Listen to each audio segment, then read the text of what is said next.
Bonjour à tous, aujourd'hui je vous fais une vidéo sur un autre thème, un thème qui m'est venu, qui me dit c'est quelque chose qui est important de remettre en place, c'est le deuil, la mort, la perte.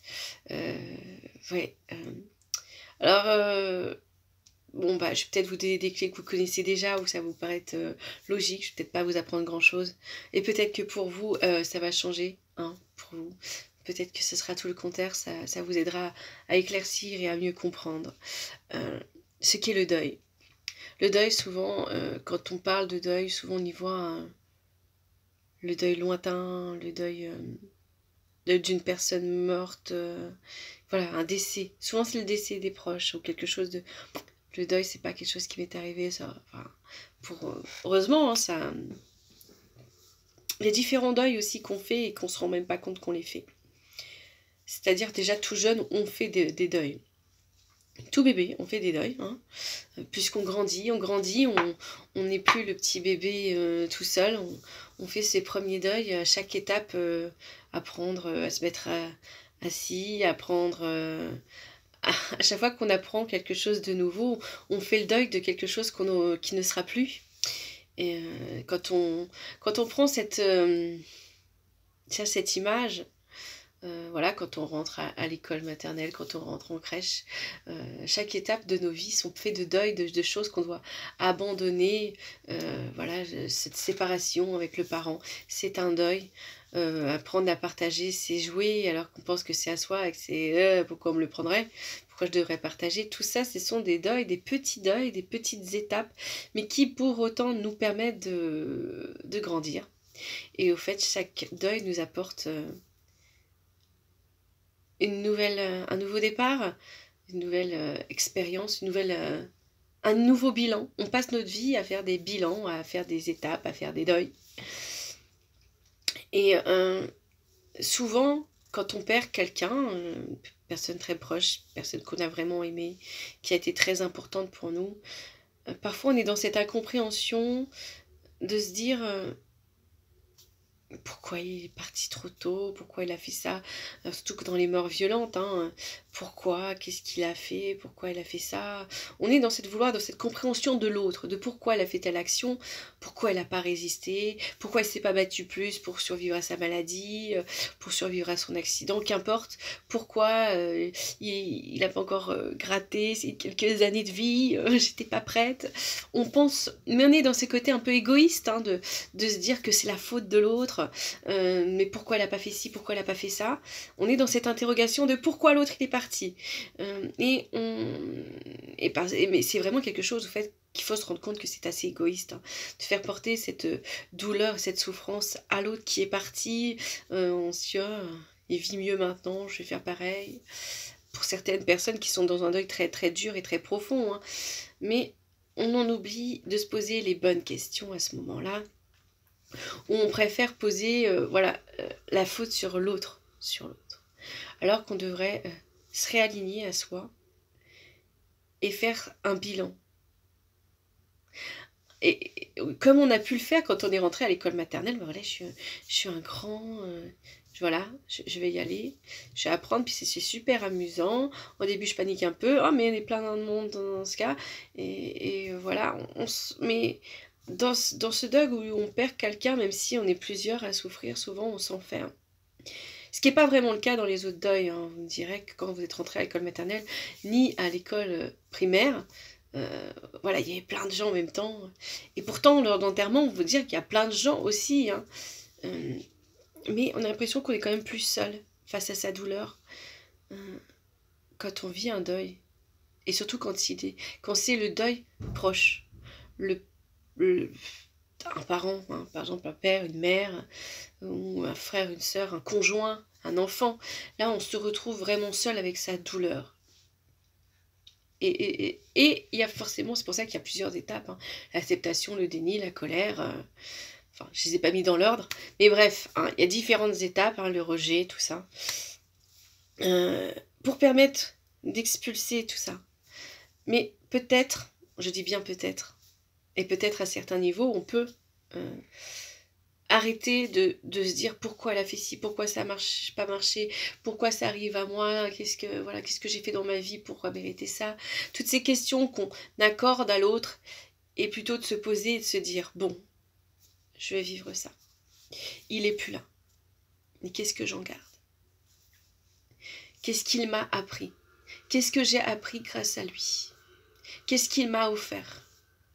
Qu'est-ce que je vais en faire de ce qu'il m'a appris? De tous ces souvenirs, de toute cette joie, de tout cet amour? Qu'est-ce que je peux en faire? Qu'est-ce que je vais en faire? Me poser ces questions-là. Où je vais? Où je vais aller maintenant? Qu'est-ce qu'il me dirait de faire? De s'ouvrir aussi. Ça permettrait de s'ouvrir plus facilement et de recevoir la guidance, l'énergie positive, voir les choses positivement. Parce que dans le deuil, quand on est dans la noirceur, on se crée une carapace d'obscurité. Et on sait bien que voilà, si on ferme les volets de notre maison, la lumière elle va pas passer, hein, ou alors très peu, par des petits filtres qu'on laisse, voilà.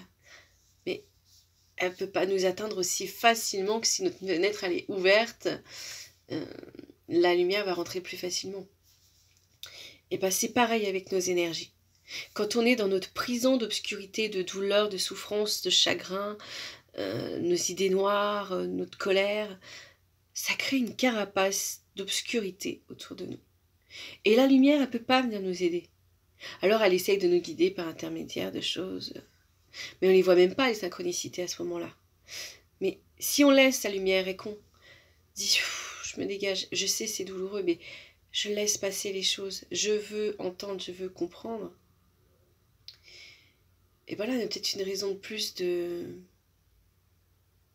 vivre correctement les choses, d'avoir plus rapidement une guidance, une lumière qui nous apaise, de ressentir les choses aussi. On peut arriver à quelque chose, à un deuil plus qui nous permet plus d'avancer plus rapidement en fait.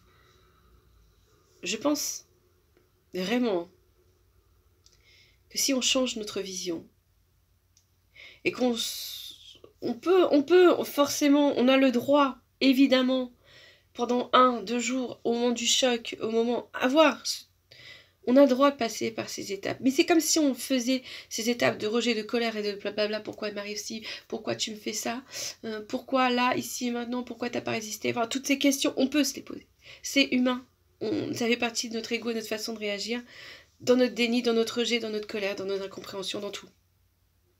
Mais si on arrivait à se recentrer très rapidement pour se dire, ok, de toute façon, j'aurai pas les réponses. Vous n'aurez pas les réponses, ça tout le monde le sait.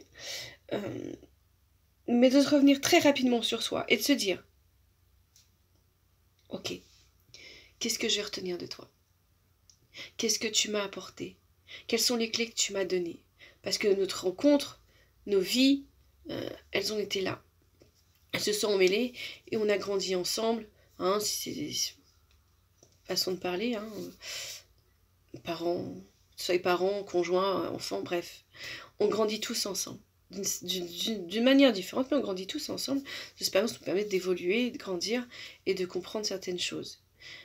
Et bien, en se posant ces questions-là, on pourrait arriver très rapidement à comprendre le pourquoi du comment, à comprendre le chemin qui nous a été plus ou moins donné. C'est-à-dire, on va prendre, je sais pas, un exemple. Vous vous souvenez que cette personne, elle était très voyageuse, mais elle l'a jamais fait. Ou elle l'a fait, voilà. Elle l'a fait et vous racontez tous ces trucs et vous ne les sentiez pas. Et peut-être que là, vous allez vous dire, tu m'as appris que tous ces voyages, toutes ces choses, tu vois. Tu m'as appris, tu m'as cultivé, tu m'as rendue plus grande, plus curieuse. Voilà, qu'est-ce que tu m'as apporté? Et à ce moment-là, dire, qu'est-ce que je vais faire pour continuer? Peut-être que ça vous donnera l'envie de voyager vous aussi.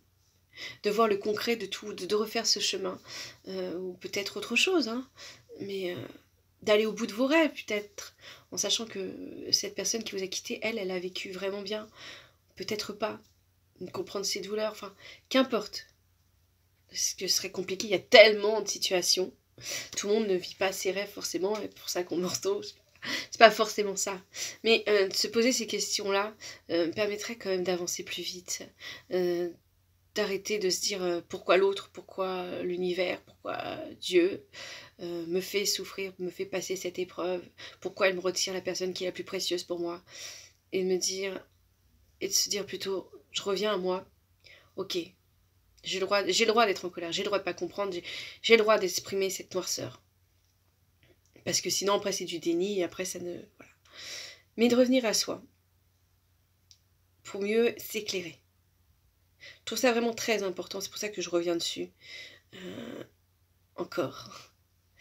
Parce que c'est une guérison aussi qu'on s'offre, une paix qu'on s'offre, une nouvelle valeur à soi. Et puis arrêter de culpabiliser aussi. De porter parce que si vous m'écoutez, si mes vidéos vous attirent, c'est que d'une certaine manière vous êtes ouvert très spirituellement et donc vous croyez d'une certaine manière, je pense. Je peux me tromper, mais jusqu'à preuve du contraire, on m'a pas dit non, en fait, je ne crois pas à la réincarnation, je ne crois pas au vie antérieure. Bref, à ce moment-là où vous suivez cette démarche de croire que vous avez eu plusieurs vies et que vous avez jalonné avec ces personnes, déjà vous pouvez dire qu'elle ne vous a pas quitté, elle est toujours revenue près de vous. Et donc il n'y a pas de fin. Et si vous croyez à la vie après la mort, plutôt à la mort physique, hein, à la vie après la mort physique, à cette continuation, alors ne laissez pas l'obscurité vous couper de cette personne. Restez dans la lumière et acceptez et demandez-lui de l'aide plutôt. Soyez dans « je vais t'écouter, dis-moi ce que je dois faire, comment je dois vivre les choses. Aide-moi. » Dans cette période, il n'est pas difficile de leur demander de l'aide ou demander à ses gardiens. Selon comment ils parlent, ils peuvent être très fatigués et avoir besoin de se rééquilibrer, de guérir énergétiquement, spirituellement. Une guérison profonde pour certains. Donc voilà, pensez à tout ça. Pensez à tout ça. Et voyez les choses autrement. Offrez-vous un nouveau deuil, une nouvelle vision. Donc voilà, je vais m'arrêter là. Est-ce que je pourrais encore essayer de vous être insistant après dire putain les soins, on a compris, oui, c'est pas facile. Je sais absolument pas ce que cette vidéo va faire, est-ce qu'elle sera entendue ou pas. Bref, je n'en sais que dalle. Mais voilà, ça aura été dit, ça aura été posé. Vous en ferez ce que vous voulez. Peut-être certains n'iront même pas au bout du truc parce qu'ils diront mais putain, elle me gonfle. Oui, on a compris. Fallait bien que je finisse par faire dire quelques petites rigolades. Ça veut rien dire. Bon, voilà, bref, un petit peu d'humour, quoi. Hein. Allégeons le truc. Mais voilà, ça a été dit. Hein. Retenez ce que vous avez envie de retenir. De toute façon, c'est aussi quelque chose que je comprends. Hein, c'est que chacun retient ce qu'il veut, écoute ce qu'il veut et intègre ce qu'il veut. Donc, à part vous le poser là comme un petit bébé et vous dire « Allez, prenez et faites-en ce que vous voulez. Écoutez-le à la fin, ne l'écoutez pas, ça vous parle pas. » En fait, je vous ai donné ce que moi j'avais reçu, ce que moi j'avais compris et ce que j'avais envie de partager avec vous. La suite est entre vos mains. Voilà. Donc, prenez soin de vous.